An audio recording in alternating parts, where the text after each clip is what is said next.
Hello, everyone. Welcome to Beyond the Current Situation. John Callas is my guest today. He's a 50-year veteran as a writer, producer, director, and in the entertainment business. Super excited to have him on. His experience ranges from worldwide release of feature films to numerous motion picture trailers, commercials, documentaries, and was a worldwide VP for the Walt Disney Company. John also wrote and directed a feature film, and if that isn't enough, he has published at least, I think, 6 books. One of the reasons why I really wanted John on the show, he has had such amazing success in mastering his craft in the entertainment world, but it wasn't always that way. John, welcome to the show, by the way. I want you to take us back to the time when you were a very young boy or young man, when things were different. All right. Well, I guess we would want to start back in about when I was 3 years old. My dad passed away. And if you've ever had a dad or a parent pass away, it's hard enough. But at 3 years old, I just felt very abandoned and things just fell apart from there. I got in a lot of trouble, gave up religion, hated God, I hated the world, it hated me. The whole thing just kept falling apart for me. And that's where I started getting into a lot of trouble. And by the time I was 12, the courts had given my mother and my then stepdad a choice of either military school or reform school. So at 12 years old, my mom put me in the car in New Jersey, drove me to New York City, put me on a train by myself to go from New York to Virginia to a military school where I was abused, uh, sexually harassed, beat up, knocked out 3 times my first night. Now, granted, Lily, to be honest with you and your audience, I had a mouth on me, so it wasn't hard to understand why I got punched around a bit. Um, and then I left military school after 3 years. They put me in a private school, and I thought, oh, good, now I can relax. First day, the 6-foot guy came up to me and said, I hear you went to military school. I said, I Mm. did. He said, didn't they teach you how to kill? I said, look, that's not the kind of thing I want to deal with. And yes, they did, but he goes, stand up. I want you to kill me. I said, look, I don't want any trouble. Just so for 3 years, this went on and on and on. And he harassed me. Uh, it was just a nightmare. So at around 15 years old, I decided I couldn't handle life anymore. And I jumped into a partially frozen lake trying to kill myself. Uh, not proud of it. But when the water rushed into my lungs, something hit me. Said, "There's got to be something better than this, Lily." I had to find some way to deal with my problems I was having. And back then, they didn't exactly have mental health experts and a lot of outreach. It was more of boys don't cry, suck it up. Aren't you a man? And Right. I'd had enough of that nonsense. So that's pretty much where I started. Wow. Thank you for sharing this. First, there's nothing to be ashamed of when you said you're not proud of it. It it will get to this, but I'm sure it's what brought you to where you are today. But let me just back up for a minute, John. You said that something happened, or you didn't know what happened, or something made you swim up. What do you suppose that was? I've often thought that it's a very insightful question, Lily, because it starts to get down to what I believe in after that and what I learned after that spiritually and religiously and metaphysically. And I truly believe there was an intervention of some type by a spiritual being, if you want to call it that. And they said, no, we're not done with you. So Wow. I said, okay. And Yeah. it's really weird you brought that up because after that, I didn't realize it, but all of a sudden, my soccer coach that I never played a sport decided that I needed to play sports. And he got it out of me why I hadn't played sports about my dad. And he taught me to play soccer. And my third year, I became co-captain. My chemistry teacher talked me into wrestling, which I became undefeated. And my ice hockey coach decided I needed to play defense, and they called me killer. So nobody would get by me with the puck and the man, only one or the other. I was very aggressive. And it sort of gave me a platform to channel my anger that I had, because I was really an angry boy. Yeah. Angry that I didn't have a father, angry that I was not liked. I didn't do anything to anyone, but I was still just, I was an easy target, I guess. Uh, Mm, so I do believe there was a spiritual intervention and that there was something more for my life I had to learn. hmm. It almost acted like a trigger, like a springboard into actually going from wanting to escape your life as opposed to wanting to live your life. Correct. And all of a sudden, after you had that quote unquote intervention and you decided you had to make that decision, right, to swim up. And as soon as that happened, it's almost as if things opened up for you in a really positive way with the sports and so on and so forth, right? Yeah. I want to ask you a question because, I have male and female. Obviously, I have audience that serves both, right? All genders. And even in these times now, I'm just thinking organically as we speak, even every gender or non-gender or whatever the new trends are, I feel like it's really something's compelling me to hone in on something that you said about it was really it affected you in a negative way not having a father. So as a young man, as a young boy, how important do you feel it is to have a father figure in your life? Wow. That's a loaded question because I can see it from both sides of the fence. So you know from your okay, good answer. From your side of the fence, from your personal experience, because that's really all you could speak to, right? Yes, that's true. How it affected me is quite simple. I mean, I had to start lying that I was going to play baseball with my father on the weekends and we're going camping. So I became a classic liar about that part of my life. And Wow. I made up stories about how he was still in missions from World War II. He was in the Provost Marshal and one of the only Americans that had a pass to Dachau concentration camp. So he was pretty entrenched. So I made up stories about him still being on missions, and I just refused to accept that he was dead. So Wow. it kind of affected my imaginary world blending into my real world, and I kind of got lost in it. Uh, H- and How did yeah, you lose your father for real? how did he die? Mhm. Lymph node sarcoma, which is cancer in the lymph nodes. And Okay. I mean, look, I have pictures of him literally handling the guts of a human being with bare hands and smoking cigarettes. Because World War II, they didn't realize you need the gloves and disinfectants and all that. They were just out in the field doing anything they can. And Yeah. I don't know if it happened that way or if it was just his luck, but at 38 years old to die of cancer, leaving three kids and a pregnant wife, which she Wow. miscarried at the funeral. Um, Wow. No it was, wonder. yeah, it was not an easy. No I wonder. yeah. I don't want to sidetrack, but I've been to Dachau. Ooh, It's all in itself, it's a depressing visit. And that it's it it's an is. opening, it's a wake up to reality. But not to get sidetracked, back to dad. So this is so interesting because in your experience as a boy, it was so important to have a father figure. It sounds like to me what you're saying is because everyone had a father. So everyone on the weekend is doing this or that. And here you are almost feeling ashamed that you're not like the other boys. Yeah. And the other thing I think that's important to note in during this is that I had no role model to base my masculinity on. So I literally evolved as a man through the eyes of women because somehow I always felt comfortable around women, except for the one who tried to rape me. Another story. But Wow, that's there, another podcast. Maybe.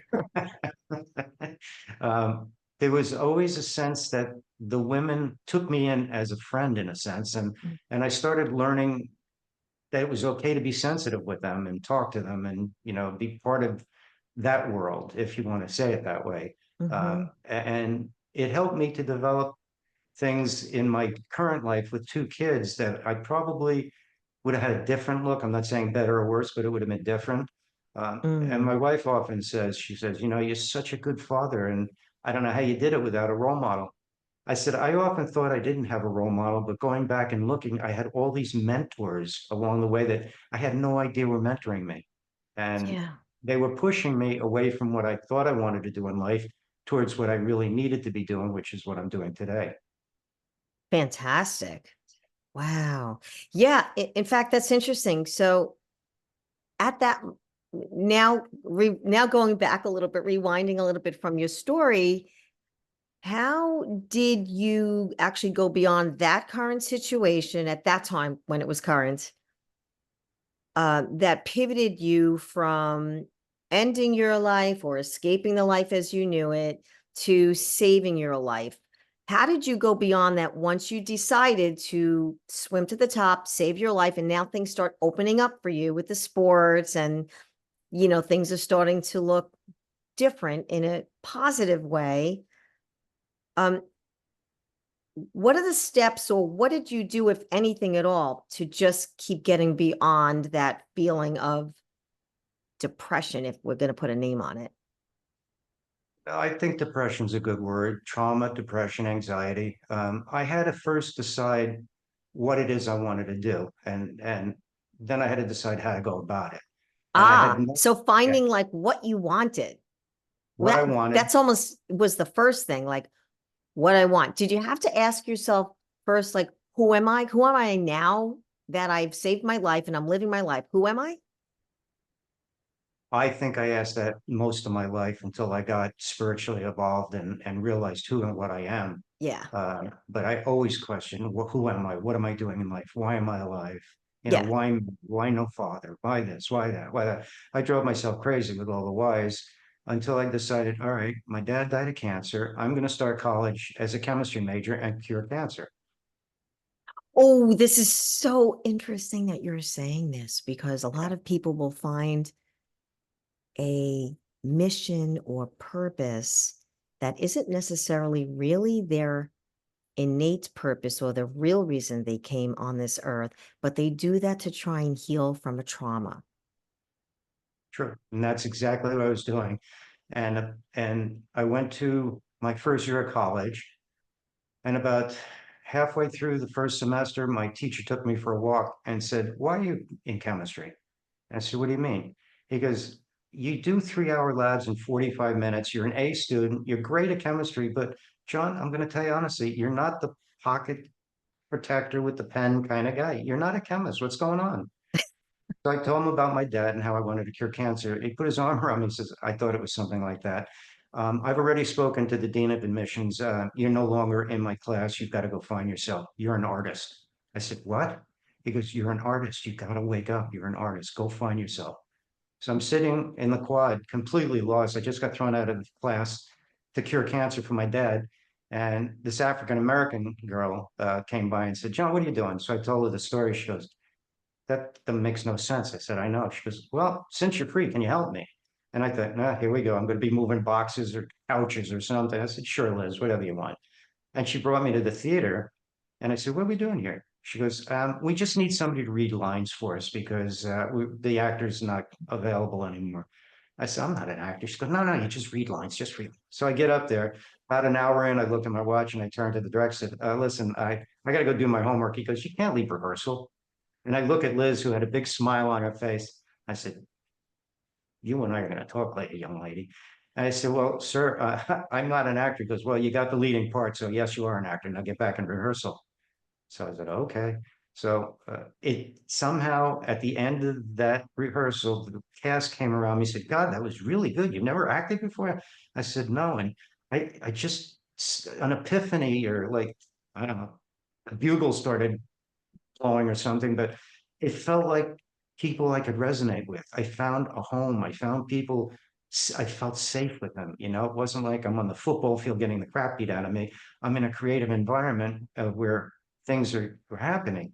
And then that same year, I wrote and directed a play for the teacher weekend or something. And then in my art class, an art teacher gave us an assignment, and I'm walking around the railroad tracks trying to figure out, I can't do this. I don't know what the hell I'm doing. I'm not the artist thing. And I saw a toilet. So I took it back to my dorm. I put some flowers in it and covered it up. I took it to class. I thought, so he went around the room and he finally came to me, he goes, all right, Mr. Callis, unveil your work here. And I thought, all right, here comes all the laughs. I'm going to get criticized. I'm going to go back to my dorm and want to shoot myself. So I unfolded it and he walks around. He says, class, I want you to look at this and I want you to see what the artist has presented to us today. And my body just started shaking. I said, holy crap, he just called me an artist. He said he looked at life as a toilet, but out of that, flowers can emerge. So what are you saying here? I mean, you're saying a lot of wonderful things here. And I went out like smiling like a pig and rolled in mud. And then this beautiful girl comes up to me and says, hi, I'm in your same class. I said, oh, that's nice. She said, would you like to get a salad or something? Yeah, sure. One thing led to another. She became my girlfriend, and it was her who took me into a room one night and said, you've never been with a woman, have you? I said, well, if you don't want to count the rape part, you know, well, sort of. And she goes, okay, we're going to do this from the top because she got it out of me about my dad. So she said, you don't have any guidance here. And she made me take off my clothes. She took off her clothes and she took me through her body one step at a time in my body and made me realize what to do, what not to do, how to treat a woman, what be gentle with the breast, don't squeeze them like, cantaloupes or something. And there was there was a whole finesse in how to be with a woman and be appropriate. And believe Wow. me, I pray sometimes thanking her. I'm getting teary eyed Yeah, just thinking about it because I'm she telling really you. gave me a gift. Wow, there's so many things in there. We have to unpack a few things that you Sure, said. sure, sure. The first is there goes that first really big mentor that that professor in your biology or science class that Yeah, said, this isn't for you. Go, you're creative. Go find your dream and kicks you out. That's number yeah. one, right? And then what are the chances, which I will tell you, it wasn't random, that suddenly you bump into this girl that has you go and takes you to a rehearsal and is reading, and there you are in the middle of this creative atmosphere that you realize you're really comfortable in, Mm. right? But before you realize it, you're almost told to stay there, which is really funny. Yeah, I wasn't comfortable being on the R- stage at Right. first. And then fast forward, you don't know what to do with this art project. And then you go back and you, the way you presented it just now, John, was, I know what to do. And all right, I'll just do this. I'll look at my toilet and I put flowers and, you know, I don't know. Like you literally didn't even realize that that came from the deepest, darkest, lightest part of your heart. I agree. Like, and that is a spiritual awakening that you expressed in your art with the bouquet of flowers coming out of the toilet. One of the things I remember, one of the articles that I wrote early on in my years as a writer was really about the lily. And then I realized as I was writing the article that my name represented, which is the lotus, that it grows out, it's the only flower that grows out of mud, and it comes Hmm. back, right? Like what grows out of mud, right? So Frogs. yeah, right. Frogs. So it's interesting because like the lotus always reblooms, the toilet is representative of all of the minutia in life, so to speak. But you can really grow a bouquet of flowers out of that. Life can be lived in a really amazingly awesome way. That's so beautiful. And then you have that really positive experience with your first woman that was a real experience, that was a good experience, that was a passionate, loving, caring experience. Yeah, Wow. I can't thank her enough for what she gave me as a gift. I don't think very many men get to have that experience. They get it from their dad or their locker room talk of, oh yeah, I got to second base. Right. It's like, So it's like, I don't know why right now it's coming to mind. It's like The Graduate, the old film, right? yeah, Dustin Hoffman. And it's like, well, he learned a lot growing up. That was pretty funny.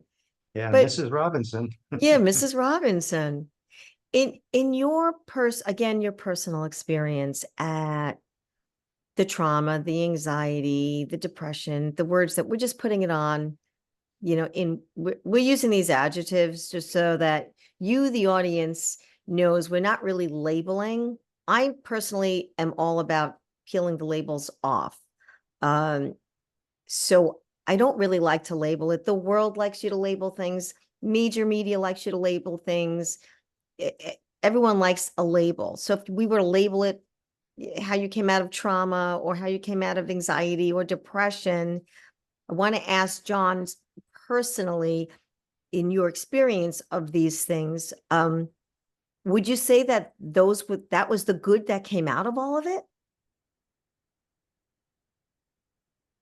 I think you have a choice in life, Lily. When you have these kinds of experiences, you can either feed the negative part of your life or you can feed the positive. At some point in my life, with my epiphany, I said, I need to stop thinking so negative and start figuring out how to manage all of this somehow. And I didn't have the tools. Nobody taught me any tricks and all that. So I had to discover something and a process that I wrote about actually called Uncover, Discover, and Recover, which is Mm, a tool I created for myself that I now offer to other people to help with.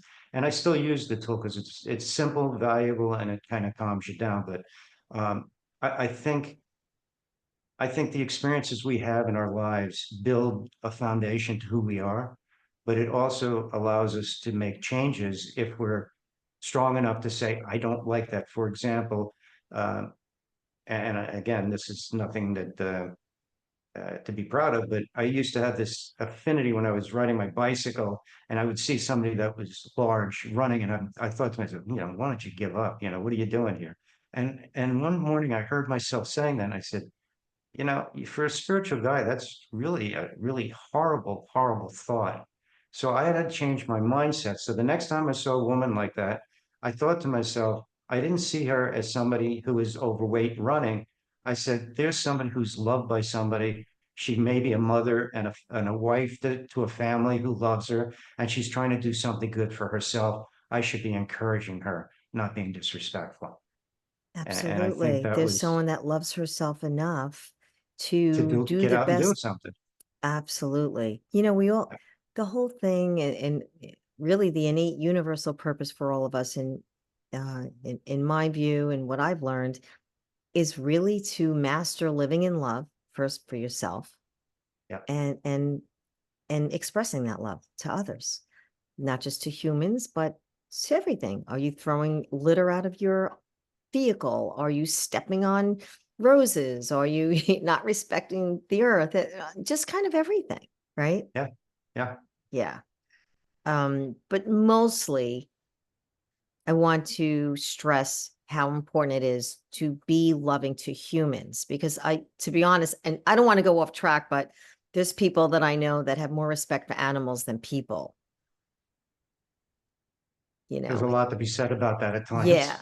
Yeah. So, so I want to be really crystal clear that we need to kind of envelop everything on earth, especially humans, since we're humans, right? Yeah. And it's interesting, John, because one would think that a heterosexual male like yourself growing up and having a wise mouth, as you said, and going to military school and then going to private school and having all of these experiences and bullying and needing to be, part of a group or it's interesting because it kept your heart safe and soft, in my opinion. What are your thoughts on that? I think you're absolutely right. I think part of what I discovered in the whole mental health arena is that depressed people, including myself, have a safe haven. And I know that sounds like an oxymoron, but what it is, it's a place where you can go, you can be in a crowd, you still can go in there, where nobody can hurt you, you're safe, you've got all your ducks around you, everything is comfortable, and you're looking around. Now, that sounds safe to the depressed person, and it's probably one of the most difficult places to get out of because you found something you feel comfortable with and safe. That's hard to say, all right, I'm going to open up and expose myself and find a way to be safe in the outside world as much as the inside world. Mm, And dangerous trap to do, and it's not easy to get out of. I also want to be very clear to your audience that even though I'm extremely successful now in what I do, it was not an easy road in the least bit. There were even during my rise in my industry, I struggled a lot with rejection. I was depressed at times. I had trauma fits, and I had to get up and stop thinking that way and change my mindset to saying, no, okay, you had a bad day. Call it that. You had a bad day. You're not going into a depressive episode unless yes. this is repeated every day for a week. Then you know you have to go seek some help. But I would wake up and say, okay, I'm not depressed today. Okay, so I just had a really crappy day yesterday. What do I need to fix it? And I would get at it that way and try to keep going to positive things instead of getting my head into a negative space. Yes. And it's such a slippery slope. I love that you just said all of that, John, and I'd like to unpack a lot of that for our audience. Okay. One of the things when you said, even though I was feeling depressed, I just kind of had to tell myself, no, I'm not depressed today. Like, and there's there's the school of thought that, okay, this is how you feel, accept it, love yourself. Yeah, I get it. But when push comes to shove, and I have experience with this, not only with my clients, but just with personal experience with people. Look, change your brain, change your life. Your brain, and I happen to know scientifically, and you would know look, you were a scientist, you kind of were. You went through a lot of that education with biology, and you your brain will adopt and believe anything that you tell it, including I'm depressed. So what makes people think that that voice in the head that says I'm depressed is the right one to accept? Or do you pivot, change the mindset and say, I am not depressed today? Or is that the right one? Do you know what I'm saying? Do. I do. And for me, and this may not work for anyone in the audience, but for me, I look at it and I say, what's got me by the toe? And Mm-hmm. if I can't come up with it, then I sit and I say, okay, so something's fogging in my head. I don't know what it is. I'm going to accept that I'm not going to have a really great, happy day today. And by me saying, all right, I'm not depressed, may cover something up that I really need to look at. And I don't want to do that. So Mm, I'm willing to let myself go through that and find out. Now, the next day, I may wake up and go, oh, that's what it was. Okay. So I look at that uh, and I try to keep being my best friend, myself mm. as my best friend. One of the things I You learned through my try to friend, keep being your best friend. You yeah, yeah. I mean, look, Lily, you know this, I know this. Uh, you're not going to get along with everybody all the time. So why do you have to expect you're going to get along with yourself every day, all the time? We have inner conflicts, we have inner voices, we have inner battles, and it's okay to have those. That's It's not powerful, okay. impactful. It, it's healing too, because you're going to work through stuff that you may not have been willing to recognize. Uh, Yeah. It's so interesting you're saying that, because I found that what you just said is really goes across the board for our audience. If you're battling addictions too, when you kind of fall off the wagon, it's like, okay, what makes you think that and then you hate yourself for it.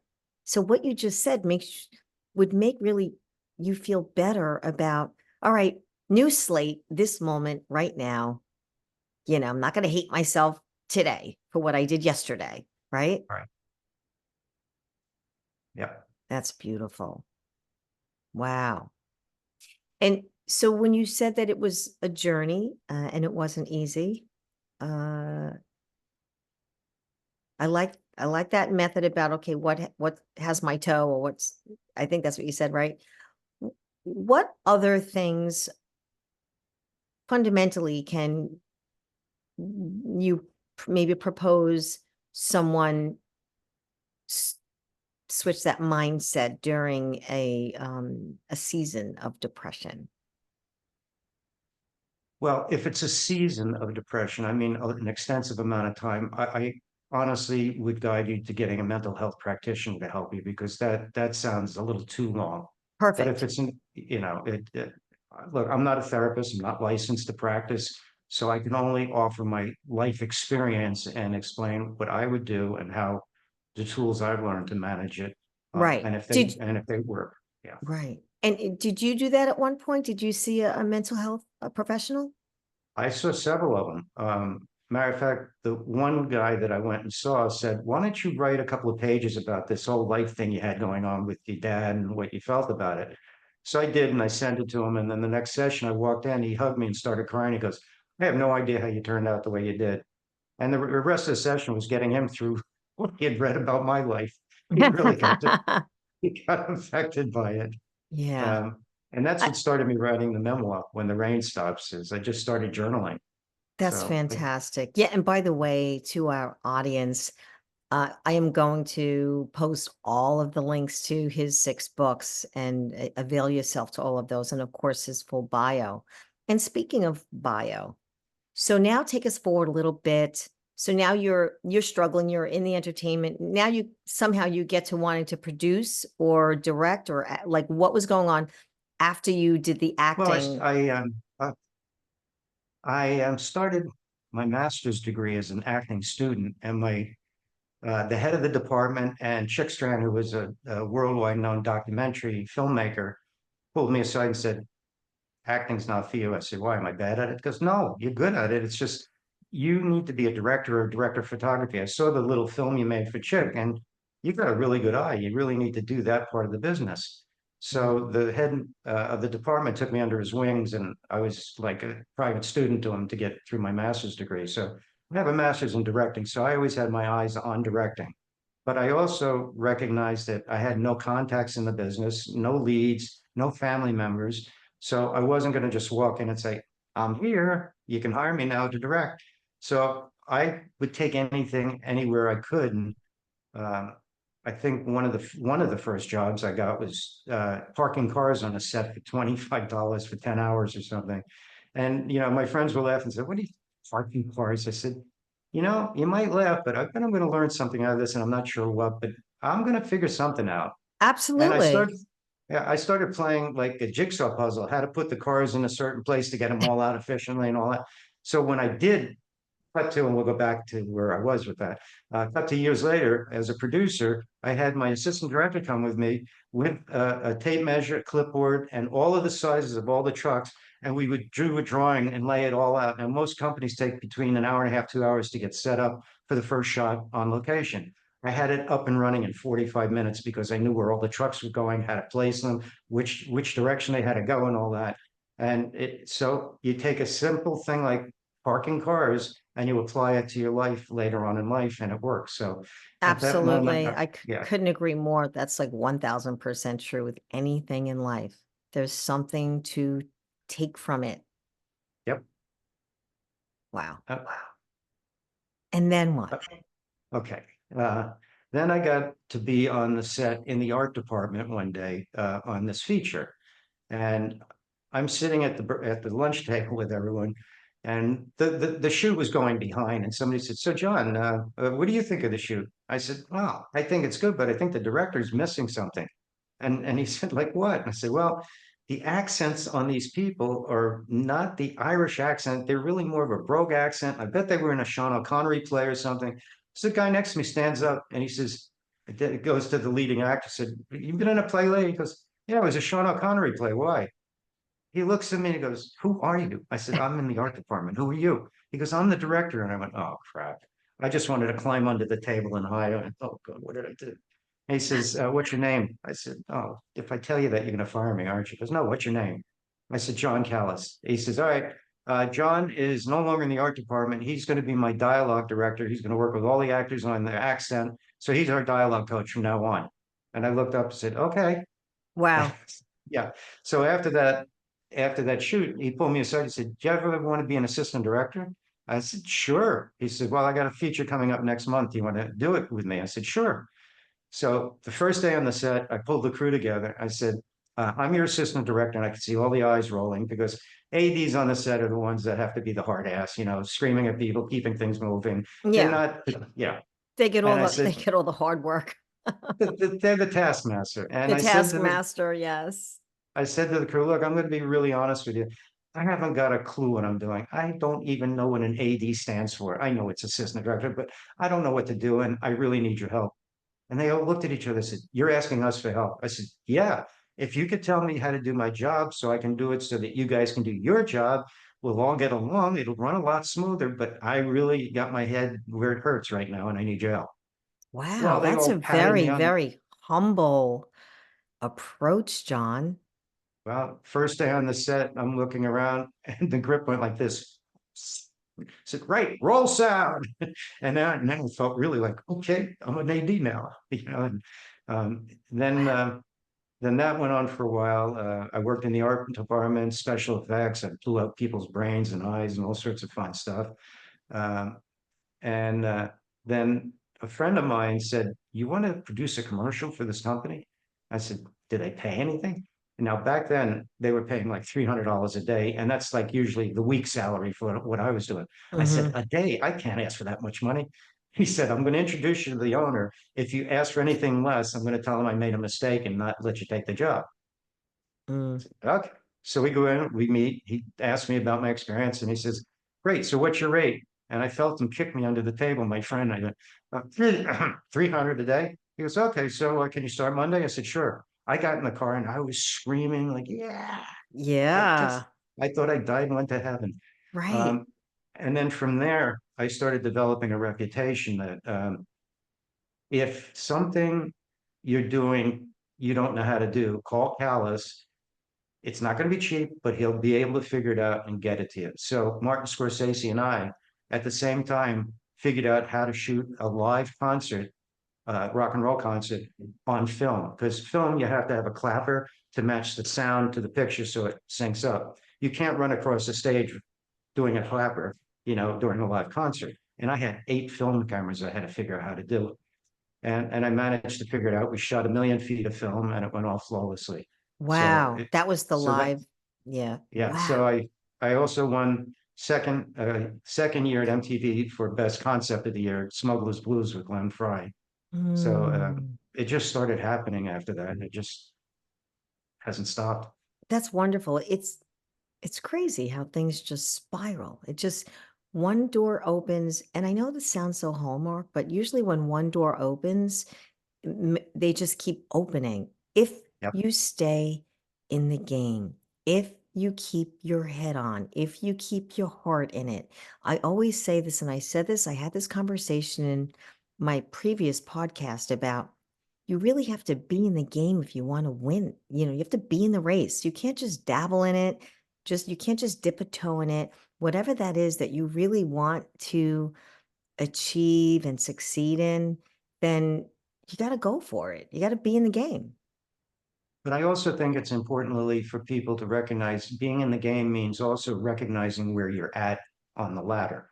Don't Hmm. think just because you had 2 days on the set, now you're entitled to direct a film. You gotta, Absolutely. Good point.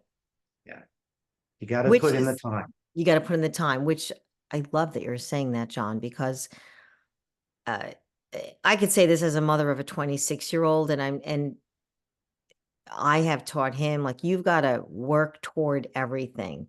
This seems to be a trend with,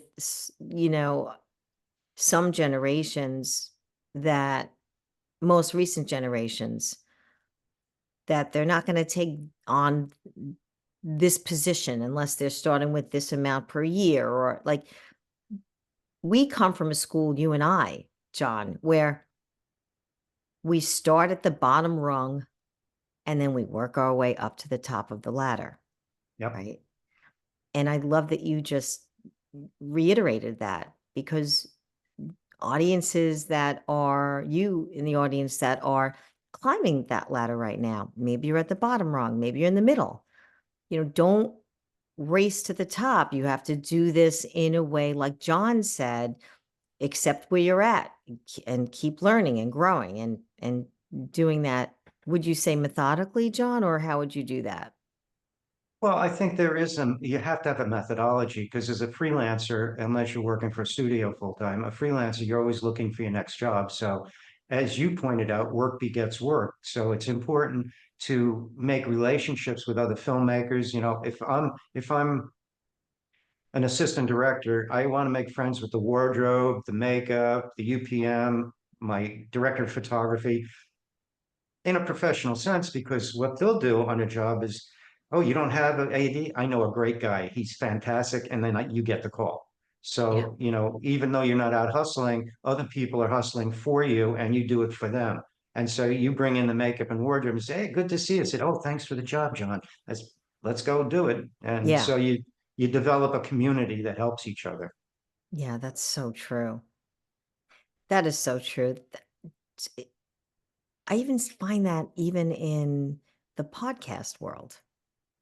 There was a time I started my podcast in 2020, the top of 2020.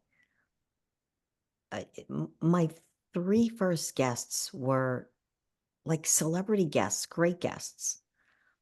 And then, was okay, where do I get because I, I was had relationships with these people and in the business and I don't know if you know, I was also in the entertainment industry and well, I'm going to say still, not was. And but then there's like this lull. But now, as I keep going on each rung of the ladder, I find that people come to me and people refer me and people are emailing me instead of me really looking and being out there scouting out for my own show. Does that make any sense? 100%. But you did it for yourself. Nobody did it for you. You Correct. made a decision and you did it methodically. I mean, you started in 2020 and you developed a really outstanding platform because you were tenacious about it. You had your goals set. You knew your subject matters. You knew how to talk to people. You know how to interview people.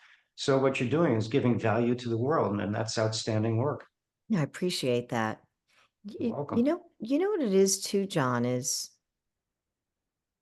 I think because also my heart, I love bringing people messages. I feel like we didn't have this growing up. We had No, entertainment, right? Just like the radio, the television, but we really didn't have these learning type of interesting topics that we have today, which is really was the heart of beyond the current situation was helping people get beyond their current situation. So having people on like yourself and others on how you got beyond that, but being able to really open up as you did with why that happened, what happened when, and you started when I was 3, when I was a little boy. And it's, would you say that it's really very powerful to be open and speak out? I find if you're open, and certainly you have to be aware of who you're being open with, because some people just like to take that and abuse it and try to use it against you and stuff. But I find it's easier for me to be open and honest because first, I can't remember lies. I'm not good at that. And second, if you're honest and somebody wants to take advantage, you can see that spot and just quietly walk away from it because you don't want that toxicity in your life. And uh, Hmm. I'm very clear about that. I'll take anyone, I'll hug them, I'll bring them in, I'll feed them, we'll dance together, whatever. But there are certain lines if you cross, then I don't want anything to do with you. Hmm.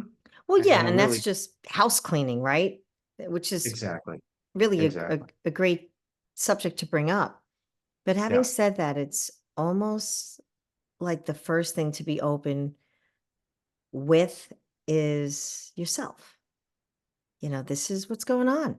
Yeah. It's just almost like, oh, what were the methods you took? They all start from in here. Like I'm placing my hand on my heart right now for everyone that's listening to the audible, is it really starts from in here within.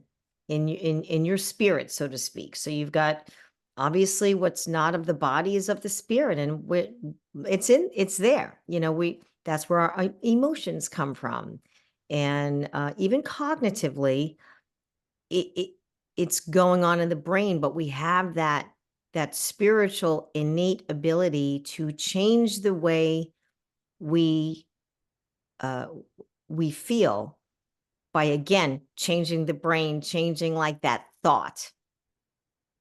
Mhm. Now I'm going to take you back to a question. When you have a moment, you said earlier, if I'm having a day where nothing's working out or I'm feeling depressed or something, you said, I'm going to say, okay, I'm not going to be, and then you wake up the next day, you figure out what that was. Okay, I'm not going to be depressed today. Do you feel that it's also really something that you do from even moment to moment? Because yes, of course, we have to plan out the day, the week, the month, but we could still do that living in the present moment. So even when there's a depressing moment or a traumatizing moment, it's really just a life situation, right? So how do you, in your personal experience, how did you shift your mindset with something in a moment? Well, um, I think there's that tool told you that I developed for myself. Yeah. It's called Uncover, Discover, Recover, and I'll make it short. Uncover is when you know you're having a difficult situation, you have to try to uncover what that difficult situation is. Okay. So the Then you first is to uncover it. uncover it to try to figure out what the situation is. Okay. The second thing is to discover whether or not your perception of the truth of that situation is in fact the truth, or is there an underlying truth that is more truthful? And Mm, then recover is taking the necessary steps to move yourself forward away from it.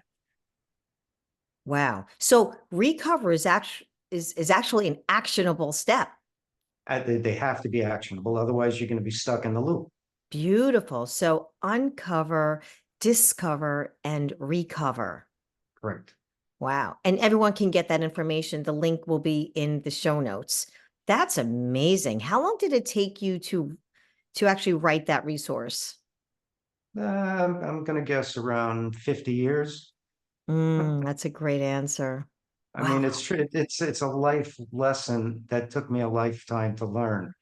And I think part of it started in Colorado when a friend of mine got my whole story out and we talked about it. He said, I'm going to give you some advice. I said, go ahead, Obi. He says, you know how you keep saying you forgive all these other people, you forgive? I said, well, yeah, I thought that was part of the process. He says, it's the wrong part of the process. I said, explain. He goes, you don't need to forgive them. You need to forgive yourself. You can't forgive anyone until you forgive yourself. And I know you're strong enough. So he taught me meditation and all that. And I started realizing how powerful it was to forgive myself so that I could go on and not feel so guilty that I felt like I had to forgive others for the harm that they did that I probably caused in the first place. So Mm, it was a lot of self-discovery that yeah, had to go on around that. absolutely. I do a lot of that with my coaching, and self-inquiry is really big. Yeah. I'm a Reiki master as well, but I really because that's the popular name everyone knows, and I could teach that, but really it's energy healing. But where does Yeah, the that's when energy? you push really hard, right, on a body, Reiki. No, you don't push it all. It's just kind of energy that comes from Oh, your palms of your hand. You can even do it when someone is somewhere in another country. You could do it with a photo an actual photo. I could do it with a photo in my mind of someone wow. that I remember what they look like. But all in all, energy is love. So it's really like it's sending out the vibration of love to what needs healing or fixing. So, and not in the name of Reiki, but in just really in the name of love. So, that it's funny because there's many different ways of listening to the same universal message from many, many spiritual teachers, but they all come down to, okay, forgiving yourself. What does that mean? Well, loving yourself. Okay, what is Yeah. that? And who am I? So it's like it's cyclical until you get it that you're made up, you come from love, you're made up of love, you are love, you're here to express love, right? So all of those other things are almost branching out from that one knowing of love. Yep. What state are you in? I'm in New York State. Oh, too bad. I'd like to come over for a Reiki session, but I'm in Oh, California. no, I do my Reiki we'll talk after. I do my Reiki virtually. Huh. Yeah. And I use most of them virtually. I used to, when I was in an apartment building, I used to do Reiki for people that I knew um that I was comfortable with having in my apartment. And then there was actually even a couple with a young baby next door that I did Reiki on. It was an infant child that unexplainably would not stop screaming and wailing, which is an interesting story, John, because here I was, this newly, and should I say, more expanded version of myself in a spiritual way. And also it manifested as what I was doing in my life. And it was during the time I also had just written my book, Truth to Triumph.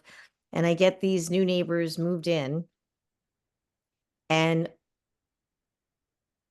all night long, the baby would scream and wail. Maybe there was a couple of hours of nothing during the middle of the day, then it would scream and wail throughout the afternoon. It was really horrifying. And I did a self-inquiry moment. Okay, Lily, you can get angry, you can knock on the door, you can try and change your apartment, like whatever it was, right? And which I wasn't doing. I had like a fabulous penthouse apartment. I was like, how could this be? I'm spending top dollar and I have like this insanity next door. And something called love uh, just kind of knocked right on my little thinking mind and said, well, do what you do and approach it with love. Hmm. I knock on the door. I don't think I've ever said this story before. My girlfriend in the city knows this story. I knock on the door. I reintroduce myself because I remember when they were moving in, I had asked if they needed help. And I said, I couldn't help but, hear that your baby is having trouble sleeping. Couldn't be the And 12 hours of cries either, but okay, yeah. right, exactly. And she's like, oh, she goes, oh, I'm sorry. And I said, well, actually, I'd like to help if I can. I said, I do Reiki, I do energy healing, and I'm happy to help, and she was a little reluctant at first, but she said, like, well, she couldn't sleep. They couldn't sleep either, so can't hurt, right? And I went, they invited me in and I did Reiki on the child, and the child was sleeping well.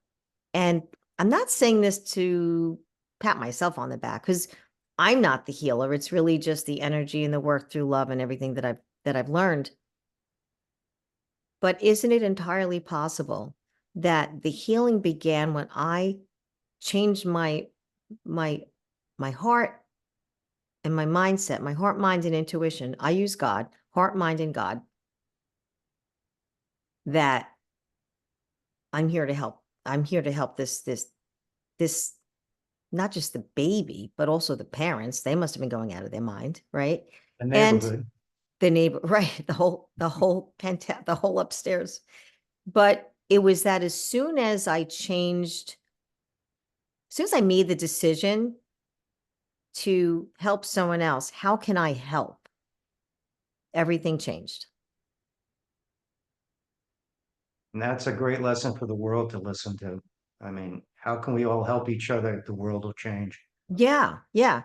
And I often tell, thank you, by the way. I often tell one of the methodologies that I use with my clients that I coach is, okay, if you don't know what, some people, they just maybe their career changing or they're younger, they don't know which way they want to go, even though they have a master's in this, but they like that. I always propose the question, ask yourself, instead of asking yourself, what is it that I'm really good at that I can do uh, or succeed in? I would argue that we're all asking the wrong question, and we should be asking the universe or God or higher power, whatever works for you and for the audience, what is it that you would have me do to serve others? And I will bet you keep asking that question, you will get a profound answer. And you have to be open to listening to the answer when it comes, because it may not come in the way you're hoping it will. 100%. Almost like you, and that's why I mention this, just to come full circle, John. That's why in the beginning of this episode, I said, you were going to find the cure to what your dad died from. That wasn't really your purpose. No. Yeah. How have you come to terms with your father not being in your life for your whole life? Well, there's a lot of emptiness. There are a lot of unanswered questions. I mean, look, my stepdad was sterling. He's probably one of the smartest men I ever met in my life. He divorced a woman with 2 children and married my mother with 3. And I took him out for a drink. I said, "What the hell were you thinking?" He said, "I loved your Here's a mom." character to write about. Exactly. It's a shame they're both gone, but Oh, it how did it affect my life? how did you Was how do you come to terms with it today that you didn't have your biological father? Was it maybe the stepfather? Like maybe being grateful that you had someone like him come into your life or Well, the stepfather had a lot to do with it, but you got to remember, since I was 12 years old and I was put on that train, I never lived with my family again. oh, So it was, right. I mean, I would maybe travel Oof. during the summer. I'd go home for a little bit, but it wasn't like I ever moved back in with them and spent a lot of time. So I was kicking around myself. So how how I it affected today is that I really believe that the struggling I went through built a character I probably would not have had, or I would have had in a different way. Had Yeah. my original dad lived, he probably would have sucked me into the law world and I might have been an attorney or something, which probably would have completely destroyed me because that's not what I really want to do, but it would have been a different life.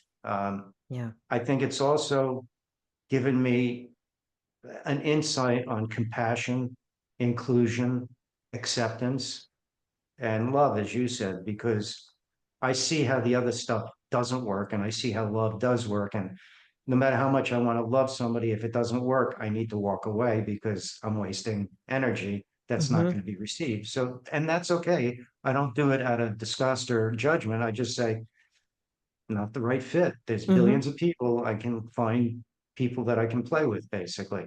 So I think it made me a stronger and a very secure person to be able to talk about my emotions, not be afraid of them, um, help other people by example of what I've managed to do, and assure people. First, I don't like the term "you're not alone" because if you've ever been depressed, you know damn well you're very much alone. Oh, So, absolutely. uh, John uh, Michael uh, Lander and I talked about that too. He feels the same way. yeah. Like, what do you Well, mean? You weren't there. where were you when I need you, right? So- So I do think it built a character that I can honestly say I'm very happy about. I still Mm, have a lot of work to do on myself. And, mm, sometimes my wife will point something out, I go, really? And she goes, why? I said, no, that means I got to change that. And you're right, I do. But oh God, another mm. thing to deal with. And we kind of laughed about it. But it was an agreement I made with her before we got married. I said, look, I flirt, I love women, but I'm going to tell you straight up, I will never cheat on you and I will never be disrespectful at all that way. So um, that's a personality trait that if you want me to change, it's not going to. Mhm. Now, if I spit on the sidewalk when we're together, which I don't, but if I do, and you say, would you please stop doing that? I'm going to say, well, that's a bad habit. I love my wife enough. If it disgusts her and it doesn't matter to me, why not change? There's nothing Right. to You'll stand on oblige ceremony. her. Yeah. What's the big deal? It's not a big deal. Now, I'm also old school. I mean, 32 years of marriage, I still open the door for her. I still make sure I kiss her every night before she goes to sleep. And we always have a very thankful relationship. When she brings up the laundry from doing it, I thank her. I help her up the stairs with it. I cook every night. She thanks me. We help with the dishes together. It's almost a fairy tale marriage that I dreamt about as a kid, wishing I would have. And I never thought I'd get married or have kids. That's And beautiful. yeah, Lily. I know guys brag about their wives, but she's one of a kind. She really Mm, is an amazing human being. mm. It's a partnership, isn't it? It is. Yeah. I wrote a big article about that. I wrote, uh, happy wife, happy life is an absolute hostage situation. Oh boy, did that start a shit start.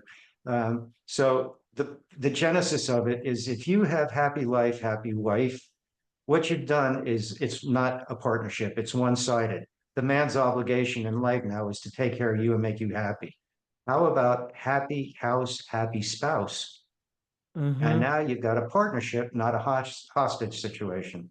And Mm, people started warming up, going, oh, that's interesting. I said, if you're going to be a partner, you can't worry about who's got the lead and who's got the power, who's wearing the pants.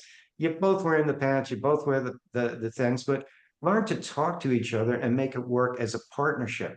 And occasionally one of us will say, I need you to put my husband or my wife aside and talk to me as the friend that I love.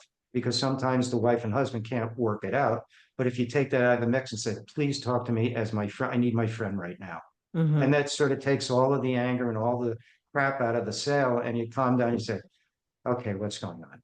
And they tell you, and sometimes I've said, I could react to it, but I'd like to have 24 hours because I want to make sure what I'm thinking is correct. I want to absorb what you've told me. And 9 times out of 10, I'll go back and say, I'm glad for the 24 because what you said was spot on and I was completely off base. Yeah. And and then we go back through it a little bit so I can further understand it. And I do the same for her. So it's never you're an asshole because you did it this way or you're wrong because you did this. It's more like how do we support each other to be the better person, like you said, the better me of you. Mm-hmm. So Mm-hmm. that's a very tough lesson to learn because we all have egos and we all want to be right about things. Yeah, absolutely. I couldn't agree more, John. And I love that analogy, the hostage versus the house, the Yeah. right. Um, because I mean, versus the partnership, because it reminded me of this song I heard, I don't know, maybe about 6 years ago. Um, something with the lyrics are walk beside me, not behind me. And Ah, what caught my eye with that song, I can't remember the name of the song, believe it or not, was actually the video. And you could appreciate this, coming from your creative background. The video has like this girl and she's walking down. It's an urban street, like a city, like surrounding maybe New York City or whatever city it is. And, there's people or some fellows following behind her. And the lyrics are like, walk beside me, not behind me. And I'm like, that's that's actually deeper than one would think. yeah, That's pretty cool lyrics, right? that's very cool. Yeah. I gotta remember the name of that song and I'm gonna text you that video. I think you'll appreciate it. I John, will. I I'm so happy to hear that after all you've been through, you have this beautiful, long fairy tale, for some people, fantasy marriage of 32 years and running, because that's another thing that you've actually been able to accomplish in a relation, like a personal way, in a relationship. Many times people are concerned when they're in it, let's say now, and they're feeling completely depressed, they may be considering the idea or the notion that, oh, if I'm feeling like this, certainly I'll never have a good relationship.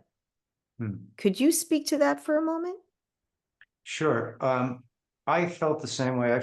I was married once before, and it was the longest 7 months of my life. But when we broke up, I didn't trust myself.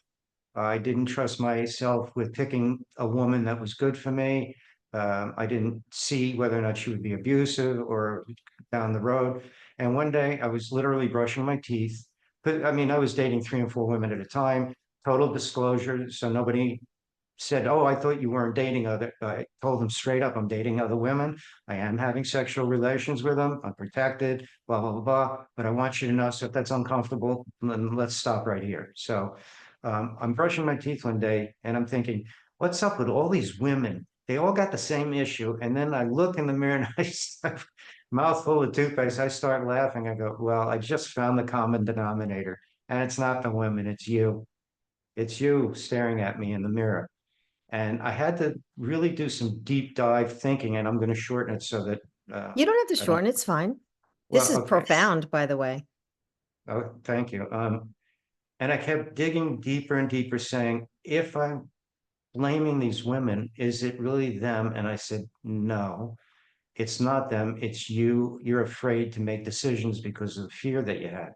So, what I decided to do when I met Linda is I told her the same story.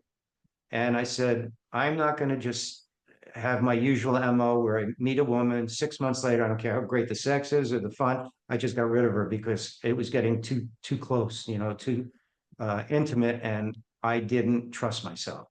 So when I found out the common denominator, I also had to realize how much am I willing to give, not keep looking for what can I get out of somebody. If is this person going to be able to take care of my needs? Blah, blah, blah, blah. No, what you have to establish for yourself is what am I willing and capable of giving? Once you know that, it's really easy to find the right mate. Because Mhm, as long as you know what you're willing to give and that person's willing to accept it and give back, that's the start of it. The mhm. second part of this was that I told every woman about everything.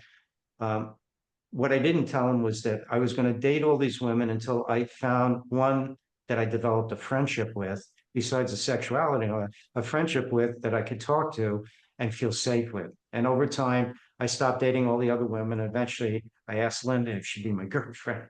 And in true Linda fashion, she looks, she goes, "What exactly does that mean to you?" I said, "Oh boy."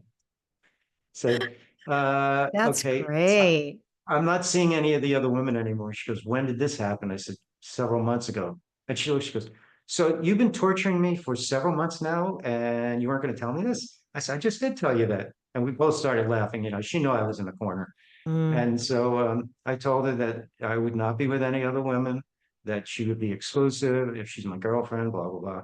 And that's how it all started. that's beautiful. Thank you for sharing that.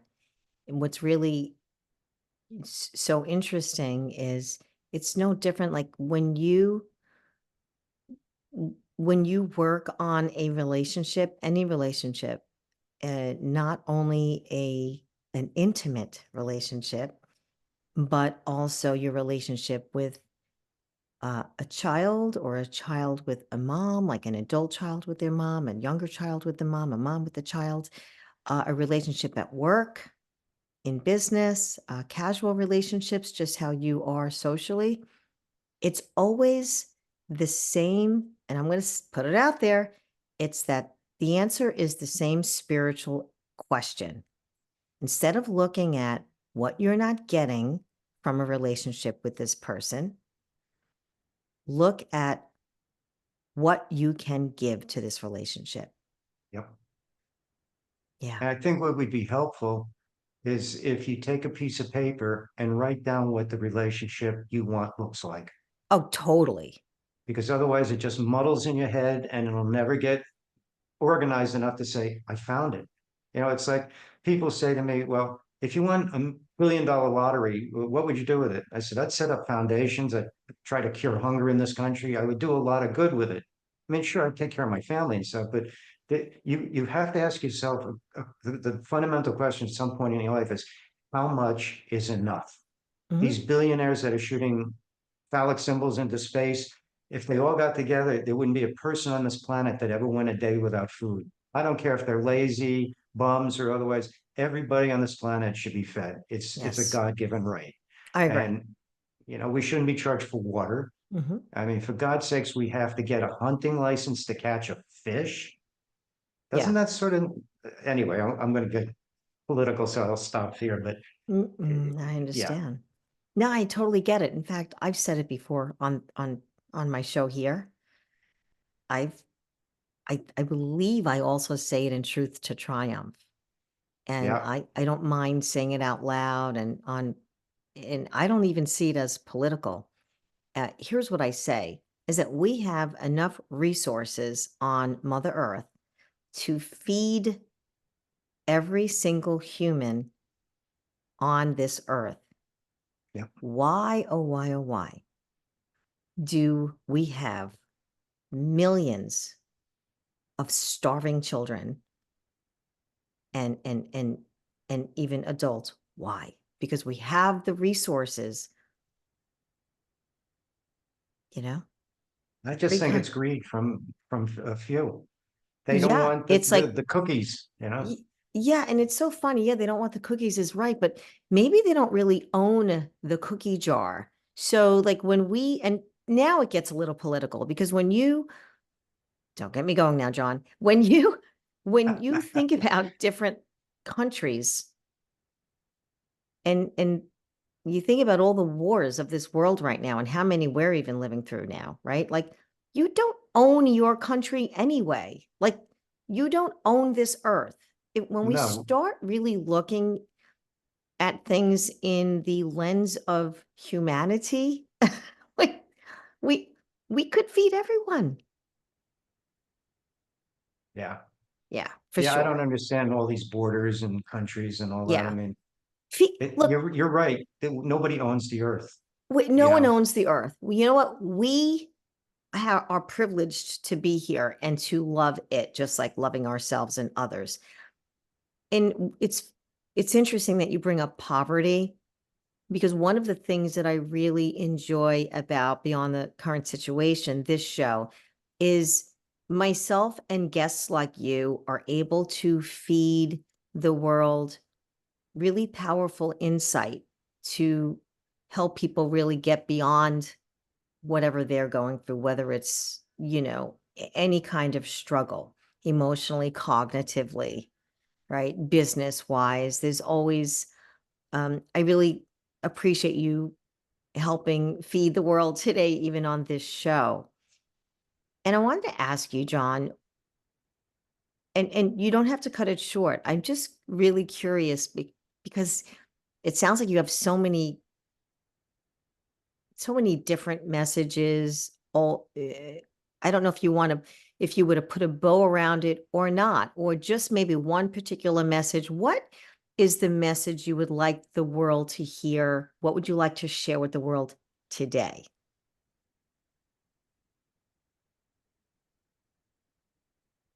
If you can sit next to somebody who has a cold and catch it, wouldn't we be able to extrapolate that if you sit next to somebody and vibrate love, they'll catch that as well? We need to stop being divisive. We need to understand that it's okay to have different opinions. I may vehemently disagree with your opinion, but you're entitled to that opinion. What we're not entitled to do is ridicule each other about that opinion or make us feel shitty about that opinion or break up because you can't be my friend because I have a different opinion. Mhm. It's time we start understanding that we're all in this for a very short time. And believe me, I still don't believe I'm not 20 years old. My body says, "Eh," and I keep saying, no, I'm still 20. But I mean, I Yeah. still ski at my age and I still do everything I can to keep my body healthy, which is something I encourage everyone to do. But I think it's time we go back to the mindset of the 60s where love was the focus, not war. There's the only thing that comes out of war are dead people. There's no good that ever came out of it. I mean, we had a world war. We fought like crazy, the Japanese, the German. And what happens? Everyone gets their land back anyway. Sure, there's some sanctions and stuff, but what was it for? Yeah. A big pissing contest of big old white guys that are, mine's bigger than yours and I'm going to blow you up. And you guys go fight, get a gun, go out in the field and shoot each other and whoever's left, and we'll go from there. But why are Mm. you having my sister, my brother, my father, my uncles die for causes that we don't believe in? So I want everyone to just take a deep breath and before you judge somebody, look at yourself. Are you perfect? I'm not. I'm certainly not. So every time I hear myself getting judgmental, I stop and I change that thought at that very moment. So learn to be aware of your thoughts at any given moment and change them to what you want, not what I'm saying you should, not what anyone says, but to you want. How do you want your life to live? Do you want to be known as a jerk? Or do you want to be known as this guy can be trusted, gal can be trusted? She's got nothing but wonderful things to say. I've never heard her say anything bad about any. What kind of person do you want to be? And how do you want to resonate that? And then be that person. Don't think about it, but be it every day. Be it, be it, be it, be it, be it, and be it. And then when you're done, be it some more. Oh, that's beautiful. I love that, John. I want to thank you for being here. And how can people reach out to you? I will put obviously give me the names to all of your books. Boy, first time parent survival guide to unnecessary and wild spending. Secrets. When the rain stops, that's my memoir. Uh, the myth. Christmas voices and no solicitors. And no solicitors. I Okay. remembered them all. That's fantastic. We will put the links up in the show notes here. I want to thank you so much for being here on Beyond the Current Situation. Thank you, John. Thank you, Lily, and it's been a pleasure being here.